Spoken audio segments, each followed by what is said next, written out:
দারুন নদওয়ার মধ্যে বৈঠক বসে, মক্কার কুরাইশেরা শোনো, ইহুদি খ্রিস্টানরা সবাই শোনো, মুহাম্মদ অনেক বেশি বাড়ছে, আমাদের 360 খোদার বিরুদ্ধে কথা বলে, এক আল্লাহর গোলামের কথা বলে, আমাদের মূর্তিগুলাকে সে হাতে বানানো পুতুল বলে। তার এই কথা আর সহ্য করা যায় না। আমাদের বাপ দাদা 14 গোষ্ঠী যেটা করে গেছে সেটার বিরুদ্ধে কেউ কথা বলবে, আমরা চুপ থাকবো না। সুতরাং মুহাম্মাদের কণ্ঠকে বন্ধ করার সময় চলে আসছে। বিভিন্নভাবে বোঝানো হয়েছে, তাকে ক্ষমতার লোভ দেখানো হয়েছে, চেয়ারের লোভ দেখানো হয়েছে, অর্থের লোভ দেখানো হয়েছে, নারীর লোভ দেখানো হয়েছে, রাজত্বের লোভ দেখানো হয়েছে, কোনো কিছুতে কাজ হয় না।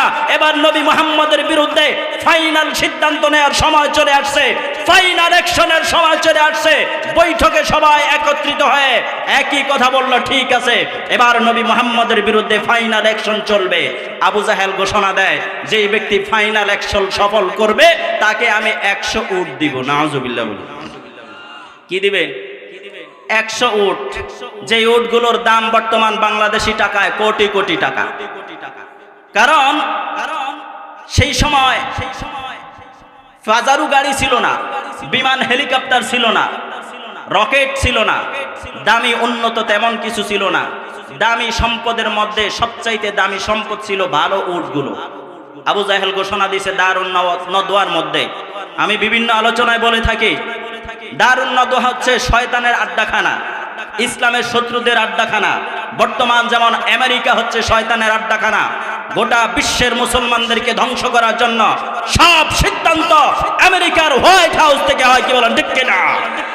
সেই সময় হোয়াইট হাউস ছিল দারুন নদওয়া বাইতুল্লাহ চত্বরে। সেই দারুন নদওয়ায় সিদ্ধান্ত হলো, কে আসো বৈঠকের মধ্যে, নবী মুহাম্মদের মাথা যদি কাটতে পারো 100 উট পাইবা। নাউজুবিল্লাহ বলি। বলেন তো আমার নবীর জান কার হাতে? আমাদেরটা সরকারের হাতে, আমাদেরটা কার হাতে? আওয়ামী লীগের হাতে, বিএনপির হাতে, জামাতের হাতে, অন্য কারো হাতে না? বলেন কার হাতে? ঘোষণা দিছে আবু জাহেল, নবী মুহাম্মাদের মাথা কাটবা, 100 উট দিব। কেউ কথা কয় না, চুপ করে বসে আছে। কারণ জানে যার বিরুদ্ধে কথা বলা হয়েছে তাকে 40 বছর পর্যন্ত আমরাই স্বীকৃতি দিয়েছি সবচাইতে ভালো মানুষ, সবচাইতে উন্নত চরিত্রওয়ালা, সবচাইতে উত্তম আখলাকওয়ালা, সবচাইতে ভালো আমানতদার, সবচাইতে ভালো সত্যবাদী আল আমিন বলে যাকে আমরা 40 বছর উপাধি দিলাম, আজকে এক আল্লাহর কথা বলার জন্য, তার জীবন নেওয়ার জন্য সামনে দাঁড়াবো, এরকম হিম্মত আমাদের মধ্যে নাই। আল্লাহু আকবার। সব চুপচাপ, কেউ কোনো কথা বলে না। ওমর নামক এক যুবক দাঁড়ায় গেছে, আমি নবী মুহাম্মাদের মাথা আনবো। আবু জাহেল মুস্কি মুস্কি হাইসা কয়, আমার আশা এমনই ছিল। নাউজুবিল্লাহ বলি। আমি এটাই আশা করছিলাম, এই মক্কায় তোমার চাইতে সাহসী যুবক আর নাই। ওমর ধারালো একটা তলোয়ার নিয়ে রওনা হয়েছে। আল্লাহর পয়গম্বর কোরআন শিক্ষা দিচ্ছেন বাইতুল্লাহর পাশেই দারুল আলকাম মাদ্রাসার মধ্যে। পাহারাদার সাহাবায়ে কেরাম এসে বললেন, ইয়া রাসূলুল্লাহ, হযরত ওমর তো রওনা দিয়েছে, মাঝখানে আরেকটি ঘটনা ঘটে গেছে, ঐতিহাসিক ঘটনা। এই হযরত ওমর যখন নবী মুহাম্মদুর রাসূলুল্লাহ সাল্লাল্লাহু আলাইহি ওয়াসাল্লামের মাথা কাটার জন্য রওনা দিয়েছে খোলা তলোয়ার নিয়ে, ইতিমধ্যে একজনের সাথে পথে দেখা হয়ে গেল। ডাক দিয়া কয়, ওমর কোথায় যাও? কয়, তুমি কি জানো না দারুন নদওয়ার মধ্যে সিদ্ধান্ত হয়েছে নবী মুহাম্মাদের মাথা যে কাটতে পারে তাকে 100 উট দেবে। আমি নবী মুহাম্মাদের মাথা কাটতে যাইতেছি। লোকটা মুস্কি মুস্কি হেসে বলে, নিজের ঘর সামলাইতে পারে না, নবী মুহাম্মাদের মাথা কাটতে যায়। সুবহানাল্লাহ বলে। আমাদের দেশে এরকম কিছু মানুষ আছে না, তারা যদি নামাজের কথা বলে, কি নামাজি হয়ে গেছে, নিজে ঠিক নাই, নামাজের দাওয়াত দেয়, আছে না নাই? তো ওমরকেও খোঁচা দিয়া বলে, নিজের ঘর সামলাইতে পারে না, নবী মুহাম্মাদের মাথা কাটতে যায়। ওমরের মাথা গেছে গরম। বেটা, পিন পিন করে কি বলস, স্পষ্ট করে বল। লোকটা কাছুমাছু করে বলে, ওমর, নবী মুহাম্মাদের মাথা কাটবা পরে আগে নিজের ঘরের খবর নাও। সুবহানাল্লাহ। ওমর ডাক দিয়া কয়, এত বড় সাহস হলো আমার পথ আটলে, আমার পথ আটকে আমাকে বলো আমার ঘরের খোঁজ নেওয়ার জন্য? কি এমন হয়েছে আমার ঘরের মধ্যে? লোকটা ডাক দিয়া কয়, ওমর, আমি তো জানি তোমার বোন ফাতেমা এবং তার স্বামী ইসলাম গ্রহণ করে নিয়েছে। সুবহানাল্লাহ। মাথা গরম করে ওমর রওনা দিছে, তার বোন ফাতেমার বাড়ির দিকে যায়।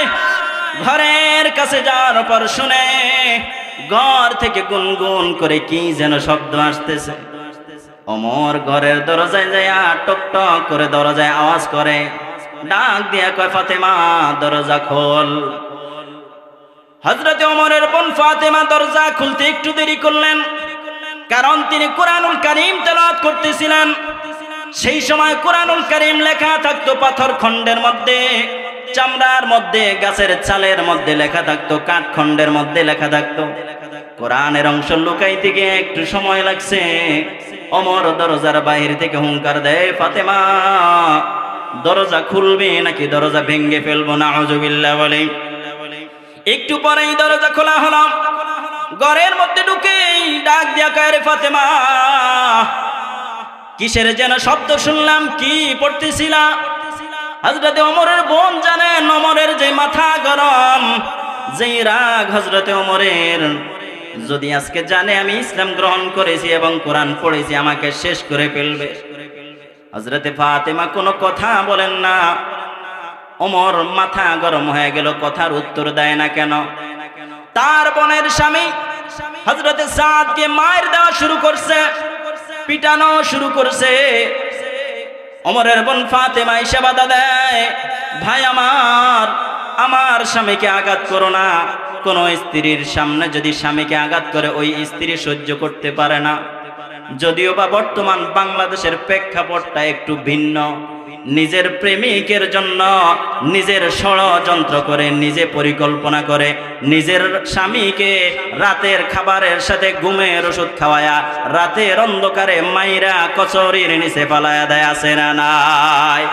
আরো জোরে বলেন, আছে না নাই? তবে নূরিয়ার সব মা বোনেরা ফাতেমার মতো, ফেরেশতার মতো না, হযরতে আসিয়ার মতো না, হযরতে আয়েশার মতো না, না এরকম দুই চারজন আছে। কি বলেন, আছে না নাই? আহারে পরকিয়ার কারণে নিজের স্বামীর সাথে যুদ্ধ লাগায়া দেয়। অনেকে তো স্বামীকে মেরেও ফেলে, সন্তানকে মেরে ফেলে, নাউযুবিল্লাহ। যাই হোক, হযরতে ওমরের বোন ফাতেমা সইতে পারলেন না নিজের স্বামীকে আঘাত করার কারণে বাধা দিলেন। ওমর ডাক দেয়া কয়, ফাতেমা যদি সত্য কথা না বলো তোমার স্বামীকে মেরে মেরে দুনিয়া থেকে বিদায় করে নিব। মারতে মারতে এক পর্যায়ে হযরতে ওমরের বোন ফাতেমাকে ছেড়ে তার স্বামীকে আঘাত করা শুরু করছে। তার স্বামীকে আঘাত করা শেষ করে আবার তার বোনকে আঘাত করা শুরু করছে। নিজের বোনকে আঘাত করতে করতে এক পর্যায়ে হযরতে ফাতেমা ডাক দিয়া কয়, ও ভাই ওমর, তোমার শরীরের মধ্যে যে রক্ত প্রবাহমান, তোমার শরীরের মধ্যে আমার বাবা খত্তাবের রক্ত প্রবাহমান। এর ভাই ওমর জেনে নাও, আমার শরীরের মধ্যেও আমার বাবা খত্তাবের রক্ত প্রবাহমান। ও ভাই ওমর, আমাকে মেরে মেরে রক্তাক্ত করতে পারো, আমাকে দুনিয়া থেকে বিদায় করে দিতে পারো রে ভাই, কিন্তু এমন সম্পদ আমি অর্জন করলাম রে ভাই, এমন দামি সম্পদ আমি অর্জন করলাম, আমার জীবন নিয়ে নিবা, ওই সম্পদটা আমার শরীর থেকে আলাদা করতে পারবা না। সুবহানাল্লাহ। আমি ঈমান গ্রহণ করেছি, নবী মুহাম্মদের হাতে বায়াত হয়েছি, কালেমা পড়েছি, ভাই আমার জীবন দিব কিন্তু ঈমান দিব না। হযরতে ওমর যখন ঈমানের এত সত্য কথা শুনলেন, আল্লাহ তাআলা একটা প্রভাব তার উপরে ফেলে দিলেন। সুবহানাল্লাহ। কণ্ঠ নরম হয়ে গেছে, ডাক দিয়া কয়, বোন আমার, তোমাকে এবং তোমার স্বামীকে মারলাম, এতক্ষণ আঘাত করলাম। ও বোন, তোমার কাছে অনুরোধ, এখন আর তোমাদেরকে মারব না, তবে বলো বলো কি এতক্ষণ পড়তেছিলে আমাকে একটু বলো। হযরতে ফাতেমা লুকানো জায়গা থেকে কোরআনুল কারীমের অংশ বের করে হযরতে ওমরের সামনে তুলে ধরলেন। তিনি টাচ করার চেষ্টা করলেন। হযরতে ফাতেমা বলেন, না না না, অপবিত্র কোন মানুষ আল্লাহ পাকের কালাম স্পর্শ করতে পারে না। সুবহানাল্লাহ। লা ইয়ামাসসুহু ইল্লাল মুতাহহারুন, পবিত্রতা অর্জন ব্যতীত আল্লাহ পাকের এই কালাম কেউ স্পর্শ করতে পারে না। সুবহানাল্লাহ বলে ওমর বলেন, রে ভাই, ও আমার বোন, কি এমন কালাম কি এমন কথা এর মধ্যে লেখা আছে একটু পড়ে আমাকে শোনাও। হযরতে ফাতেমা পড়া শুরু করলেন, বিসমিল্লাহির রহমানির রহিম, তাহা মা আনজালনা আলাইকাল কুরআনা লিতাশকা ইল্লা তাযকিরাতাল লিমান ইয়াখশা। আল্লাহ রাব্বুল আলামিন কোরআনুল কারীমের বরকতে হযরতে ওমরের দিলটা নরম করে দিলেন, মস্তিষ্ক ঘুরায় দিলেন। দেখা যায় হযরতে ফাতেমা কোরআনুল কারীমের সূরা তাহা থেকে তেলাওয়াত করতেছেন, আর হযরতে ওমর সামনে দাঁড়ায়া দাঁড়ায়া চোখের পানি ফেলে ফেলে কান্নাকাটি করতেছেন। সুবহানাল্লাহ। ডাক দিয়া কয়, ফাতেমা, যেই পড়ার মধ্যে এত মায়া রে, যেই পড়ার মধ্যে এত রহমত, এত বরকত, এটা মিথ্যা হতে পারে না। নিয়ে চল, আমাকে নবী মুহাম্মদের কাছে নিয়ে চল, আমিও তার হাতে হাত রেখে কালেমা পড়ে নিব। সুবহানাল্লাহ। হযরত ফাতেমা ডাক দিয়া কন, না না, ঈমান গ্রহণ করতে হলে আগে পবিত্রতা অর্জন করো। হযরত ওমরকে গোসল করাইলেন। দীর্ঘ ঘটনা সংক্ষেপে আনতেছি। কোরআনের কত পাওয়ার, কোরআনওয়ালাদের কত পাওয়ার, কোরআনওয়ালাদের কত সম্মান, একটু বোঝার চেষ্টা করুন। আজকে আমরা এই কোরআনের মাহফিলে বসলাম, হতে পারে এই কোরআনের উসিলায় আল্লাহ তাআলা আমাকে আপনাকে মাফ করে দিবেন। কি বলেন ঠিক কিনা? এই কথাটা বোঝানোর জন্যই আজকের এই কথা বলা। হযরত ওমর গোসল করে সেই খোলা তলোয়ার নিয়ে মাদ্রাসাতুল আরকাম, পৃথিবীর সর্বপ্রথম মাদ্রাসার দিকে রওনা দিয়েছেন। মাদ্রাসার কাছাকাছি যাওয়ার পর নিরাপত্তা রক্ষীরা নবী মুহাম্মদুর রাসূলুল্লাহ সাল্লাল্লাহু আলাইহি ওয়াসাল্লামকে ডাক দিয়ে বলেন, পয়গম্বর, ওমর তো খোলা তলোয়ার নিয়ে আসতেছে, বাপসাপ কেমন যেন মনে হয়। হযরতে হামজা বলেন, ও পয়গম্বর, আপনি যদি অনুমতি দেন, আজকে ওমরের মাথাটা আমি কেটে আলাদা করে দিব। সুবহানাল্লাহ বলি। এই আরেকজন বীর হযরতে হামজা, সুবহানাল্লাহ বলি, যার ইতিহাস অনেক বড়। আমরা তো আমাদের মুসলিম যুবকরা আমাদের বীরদের ইতিহাস ভুলে গেছে। কে আমাদের কত বড় বীর ছিল, কার দুঃসাহসিকতায় গোটা পৃথিবীর কাফেররা ভয়ে থরথর করে কাঁপতো, এগুলো আমরা এখন আর জানি না। আমরা জানি মেসি কয় গোল করলো, কি বলেন ঠিক কিনা? আমরা জানি নেইমার কয় গোল করলো, আমরা জানি বিশ্বকাপে কে কোন দলে ঢুকলো, আমরা জানি আইপিএল এ কে কোন দলের কয় টাকায় বিক্রি হয়েছে। কি বলেন ঠিক কিনা? কি বলেন? আইপিএল আছে না নয় সামনে? এলো মুসলমানের সন্তান নিজেদের ইতিহাস বাদ দিয়ে সব বেঈমানি ইতিহাস, শয়তানি ইতিহাস সব মুখস্থ। যদি জিজ্ঞাসা করি 3 জন নবীর নাম বলো, দাঁত ভেঙে যাবে। যদি বলি 3 জন খেলোয়াড়ের নাম বলো, কি কোন 3 জন? আপনি 100 জনের নাম লিখে নেন। কি বলেন, আছে না নাই? হযরতে ওমর নবী মুহাম্মদুর রাসূলুল্লাহ সাল্লাল্লাহু আলাইহি ওয়াসাল্লামের প্রতিষ্ঠিত মাদ্রাসার কাছাকাছি যাওয়ার আগেই হযরতে হামজা বলেন, ও পয়গম্বর, আপনি যদি বলেন আজকে ওমরের পাওয়ার সব শেষ করে দিব। আল্লাহর পয়গম্বর ডাক দিয়া কয়, না না না, ও চাচা আমির হামজা, আমার মনে হয় আজকে ওমরের আসার উদ্দেশ্য ভিন্ন। ওমর কোনো খারাপ উদ্দেশ্য নিয়ে আসে নাই। সুবহানাল্লাহ। হযরতে ওমর ঘরের মধ্যে ঢুকলেন। আল্লাহর পয়গম্বর ওমরের জামা ধরে টান দিয়ে বলেন, ওমর, কি উদ্দেশ্যে আসলা? সুবহানাল্লাহ বলি। হযরতে ওমর তলোয়ার নবীর পায়ের কাছে রাখলেন আর বললেন, আমাকে পড়ায় দেন, লা ইলাহা ইল্লাল্লাহু মুহাম্মাদুর রাসূলুল্লাহ সাল্লাল্লাহু আলাইহি ওয়াসাল্লাম। কালেমা গ্রহণের পর হযরতে ওমর নবীজি সাল্লাল্লাহু আলাইহি ওয়াসাল্লামের সাথে কথা বললেন, ইসলামের বিভিন্ন কথার এক পর্যায়ে ডাক দেয়া, কোনো পয়গম্বর, আপনি যেই ইসলাম প্রচার করেন, যেই মালিকের কথা বলেন, সেই মালিক সত্য, ইসলাম সত্য, এই কথার মধ্যে কোনো সন্দেহ আছে নাকি? আল্লাহর পয়গম্বর বলেন, না না না, এই কথার মধ্যে কোনো সন্দেহ নাই। হযরত ওমর বলেন, ও পয়গম্বর, যদি ইসলাম সত্য হয়, যদি এক আল্লাহ সত্য হয়, তাইলে সত্য বিষয়টা লুকানো কেন? সুবহানাল্লাহ। কে বলতেছেন? হযরত ওমর বলেন, এই সত্য ইসলাম, এক আল্লাহর কথা লুকায়া চলবে কেন? প্রকাশ্যে চলতে হবে। সুবহানাল্লাহ বলে। আল্লাহর পয়গম্বর ডাক দিয়া কয়, ওমর রে, প্রকাশ্যে আল্লাহর নাম ঘোষণা দেওয়ার মতো প্রকাশ্যে ইসলামের পক্ষে লড়াই করার মতো, ইসলামের কথা উচ্চ কণ্ঠে বলার মতো শক্তি এখনো আমাদের অর্জন হয় নাই। কারণ আমরা সংখ্যায় নারী পুরুষ মিলে মাত্র 80 জনের মতো, এর মধ্যে অর্ধেক পুরুষ আর অর্ধেক নারী। আল্লাহর পয়গম্বরের এই কথার পর হযরত ওমর বলেন, ও পয়গম্বর, আমি যদি আল্লাহর নামটা প্রকাশ্যে বলতে চাই আপনি অনুমতি দিবেন নাকি?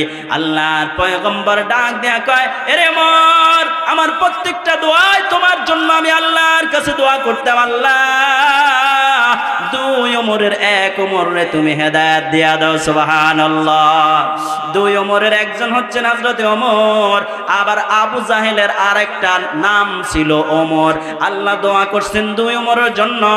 ওমরে ফারুককে আল্লাহ কবুল করছেন, আবু জাহেলকে কবুল করেন নাই, জাহান্নামী বানায়া দিয়েছেন। নাউযুবিল্লাহ। হযরত ওমর বলেন, আমি আল্লাহর নামটা একটু প্রকাশ্যে বলতে চাই, আপনার সঙ্গী পুরুষ যারা আছে তাদেরকে একটু আমার সাথে দেন। আল্লাহর পয়গম্বর সাহাবায়ে কেরামকে বললেন, ও সাহাবীরা যাও যাও, হযরত ওমরের সাথে একটু যাও। কিতাবের মধ্যে পাওয়া যায় হযরত ওমর যেই তলোয়ার নিয়ে আল্লাহর পয়গম্বরের মাথা কাটার জন্য গেলেন, ওই সেই খোলা তলোয়ার নিয়ে সামনে হাঁটতেছেন, আর তার পিছনে নতুন ইসলাম গ্রহণকারী 40 জন সাহাবী। হযরত ওমর ডাক দিয়া কোন নিজে স্লোগান দেন, আর তার সাথে যারা আছে তারা সবাই তাকবীর দিতেছে। ওমর বলেন, লিল্লাহি তাকবীর, আরো জোরে। ওমর বলতেছেন লিল্লাহি তাকবীর, আর তারা বলে আল্লাহু আকবার। আবু জাহেলের গোষ্ঠীর অপেক্ষায় আছে, ওমর গেছে নবীর মাথা কাটার জন্য, মাথাটা নিয়ে আসবে। কিন্তু হঠাৎ করে দীর্ঘ সময় যখন চলে গেছে, হঠাৎ করে আবু জাহেলের মাথার মধ্যে আসলো, ওমর তো গেছে অনেক সময় হয়ে গেছে, ঘটনা কি আবার দুর্ঘটনায় পরিণত হলো নাকি? যা যা একটু খোঁজ নিয়ে আয়। দারুণ নদওয়ার মধ্যে বসিয়া নিজের ছেলা ফেলারে ডাক দিয়া কয়, যায় দেখতো ওমরের কি অবস্থা। দুই ছেলা আগাইছে, আগাইতে আগাইতে দেখে হযরত ওমর সেই খোলা তলোয়ার নিয়া মিছিল দেয়, নারায়ে তাকবীর। হয় না, এটা তো মিছিলের আওয়াজ না, এটা কি মিছিলের আওয়াজ? মিছিলের আওয়াজ কয়, হুজুর এখনো গলা রেডি করি নাই, কারণ কয়দিন পরে নোট ছুটবে। কি ছুটবে? ছুটে না মনে হয়, ছুটে না মনে হয়। পিছনের বাইরা বলেন তো, নোট ছুটে নেই। নির্বাচনের সময় নোট আসেনি। যদি লোকটা সত্য হয় তাহলে নোট ছাড়বে? মিথ্যা দেখা, বন্ড দেখা নোট ছাড়ে। কি বলেন, ঠিক কিনা? মিথ্যা, দুর্নীতিবাজ, টেন্ডারবাজ, দখলবাজ, চাঁদাবাজ, বেনামাজি, মদখোর, চাঁদাবাজ গুলাই নোটের মাধ্যমে মানুষদেরকে কিনতে চায়। কি বলেন, ঠিক কিনা? এখন বলবেন, হুজুর এখনো নোট আসে না, এই জন্য গলার আওয়াজও নেই। আমরা কি নোটের জন্য সব সময় আওয়াজ করব না আল্লাহর জন্য করব? বলেন নারায়ে তাকবীর। এখনো হয় নাই। আমরা ছোটবেলায় দেখতাম, আমরা ছোট থাকতে সব দলের মিছিলই তো করছি, কারণ দুইটা টুস ধরায় দিত, বড়দেরকে টুসের সাথে চাও দিত। কি বলেন, দিত না? এখন তো টুসের প্রচলন নাই, 1000 দিলেও খুশি হয় না। বেটা তুই 1000 দিছিস, আরেকজনে 5000 দিছে। কি বলেন, ঠিক কিনা? তো তখন স্লোগান দিতাম, লাফাইছি দুই হাত, নারায়ে তাকবীর, আমার ভাই তোমার ভাই, অমুক ভাই তমুক ভাই। কি বলেন, করছি না আমরা? করেন না এমন আছেন না দুই একজন? আমার মনে হয় না কেউ নাই। ইচ্ছা অনিচ্ছা সবাই করছে। তাই আল্লাহর নামে স্লোগান দিলে হাত উঠে না কেন? নারায়ে তাকবীর, নারায়ে তাকবীর। নাস্তিকতা নিপজ্জাক, দিন ইসলাম জিন্দাবাদ, কোটি প্রাণে একই আওয়াজ। খোদাদ্রোহী ছাড় পাবে না, এই বাংলায় ঠাঁই হবে না, মুসলমানরা জেগেছে আজ। ঠিক কিনা? ও জোর কদমে সামনে চলো, বজ্রকণ্ঠে আওয়াজ তোলো, সবাই মিলে একই তালে দাও না স্লোগান, নারায়ে তাকবীর, নারায়ে তাকবীর। দিন ইসলাম, দিন ইসলাম জিন্দাবাদ, জিন্দাবাদ। ইসলামেরই জন্য এদেশ হয়েছে জন্ম, ইসলামের বিরুদ্ধে গেলে দেশ হবে ভিন্ন। ঠিক কিনা? ইসলামেরই জন্য মোদের হয়েছে জন্ম, ইসলামের বিরুদ্ধে গেলে দেশ হবে ভিন্ন। ইসলামের বিরুদ্ধে যারা নিয়েছে অবস্থান, এই বাংলায় ঠাঁই হয়নি, হয়েছে হিন্দুস্তান। বুঝেন নাই মনে হয়? ইসলামের বিরুদ্ধে যারা নিয়েছে অবস্থান, এই বাংলায় ঠাই হয়নি, আসো এখন হিন্দুস্তান। কি বলেন ঠিক কিনা? এবার বুঝছেন নাকি? ইসলামের বিরুদ্ধে যারা নিয়েছে অবস্থান, এই বাংলায় ঠাই হয়নি, গিয়েছো হিন্দুস্তান। ও জোর কদমে সামনে চলো, সবাই মিলে আওয়াজ তোলো, একই তালে দাও না স্লোগান, নারায়ে তাকবীর, আরো জোরে নারায়ে তাকবীর। দিন ইসলাম জিন্দাবাদ, জিন্দাবাদ। খুশি না বেজার? মনটা কি একটু ভালো লাগে না? এ ভালোটা দেয় কে? আর জোরে বলে দেয় কে? হযরতে ওমর যখন স্লোগান দেওয়া শুরু করছেন, আবু জাহেলের দুই চামচা দেখতে আসছে। মনে আসেনি ঘটনা? হারায় গেলে চলবে না ধরে রাখতে হবে? দুই চামচা দূর থেকে দেখতেছে হযরতে ওমর যেই তলোয়ার নিয়ে নবী মুহাম্মদের মাথা কাটতে গেছে, সেই ওমর মুসলমানদেরকে নিয়ে আল্লাহর নামে স্লোগান দিতেছে। সুবহানাল্লাহ বলে। ইতিহাসের কিতাবের মধ্যে পাওয়া যায় হযরতে ওমর যেদিন সর্বপ্রথম আল্লাহর নামের স্লোগান দেওয়া শুরু করলেন, মিছিল শুরু করলেন, মনে হলো যেন মক্কার পাথরগুলো থরথর করে কাঁপা শুরু হয়েছে। সুবহানাল্লাহ। আবু জাহেলের দুই ছেলে যখন দেখলো হযরতে ওমর মিছিল দিয়ে বাইতুল্লাহ চত্বরের দিকে যাইতেছে, যাই আবু জাহেলের কাছে কয়, ওস্তাদ খবর কিন্তু ভালো না, খবর কিন্তু বেখবর হয়ে গেছে। সুবহানাল্লাহ। আবু জাহেল ডাক দিয়ে কয়, কি এমন হয়েছে, কি এমন ঘটেছে? ছেলেরা ডাক দিয়া কয়, ওস্তাদ আপনি একটু আগায় দেখেন, আমাদের পেটের অবস্থা ভালো না। যেই ওমর হযরতে মুহাম্মদুর রাসূলুল্লাহর মাথা কাটতে পারে, ওই ওমর আমাদের সামনে পাইলেও আস্থা রাখবে না। আল্লাহু আকবার। এরকম ওমর বর্তমান পৃথিবীতে আরেকজন দরকার আছে না নাই? আর জোরে বলে আছে না নাই? যদি আরেকজন ওমর দাঁড়িয়ে যায়, খোদার কসম ফিলিস্তিনি মা বোনদেরকে বেঘরে মরতে হবে না। কি বলেন ঠিক কিনা? আরেকজন ওমর যদি আবার পৃথিবীতে জন্ম নেয়, মায়ানমারে কচু কাটা হতে হবে না। কি বলেন ঠিক কিনা? আরেকজন ওমরের জন্য আমরা দোয়া করি, তবে সেই ওমর আসমান থেকে আসবে না, আমাদের মধ্য থেকে কেউ তৈরি হতে হবে। কি বলেন ঠিক কিনা?